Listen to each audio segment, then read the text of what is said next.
Bado tunaendelea kuchukua maoni kwa wananchi tofauti tofauti, au sio bana, kujua vipi ni kweli yaliomo yamo ama tunachungulia tu kwenye dirisha kama washikaji zetu hapo. Bana, tumepata story kuhusiana na Juma Lokole kaja kwenye mitandao ya kijamii anasema Zuchu hana mimba. Nataka tuongee nao. Kweli sio kweli kwa jinsi unavyomuona Zuchu?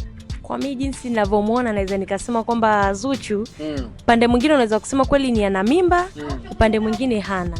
Kwa sababu kuna baadhi ya nyimbo zake nyingine unaona tumbo ni kubwa, kwa upande mwingine tumbo ni dogo. Sasa hatujajua kuna namna anafanya linakuwa kubwa au kuna namna ambao linakuwa kama kwa mwanamke aliyopitia experience ya kuwa upata ujauzito.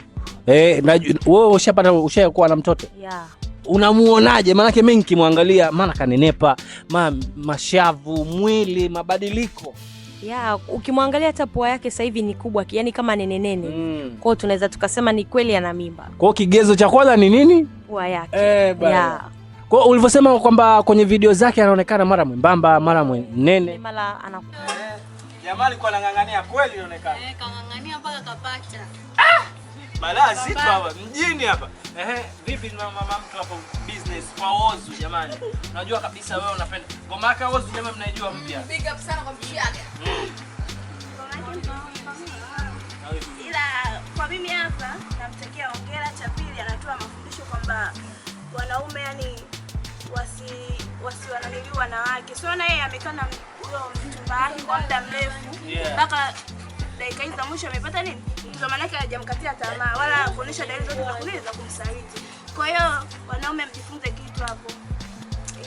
Haya bwana, wanaume tujifunze. Sio ukawa tena mtu miaka 2-3 wazai tena unaanza kumsema kwa wengine. So kweli. Fresh, hapa ni on the door, mimi naitwa Ching. Ni maoni tu mawili matatu na tuko mtaani of course, story ndogo ndogo na ni kwenye Instagram unatufollow kwa jina la 69 Media TZ. Tunapatikana pale.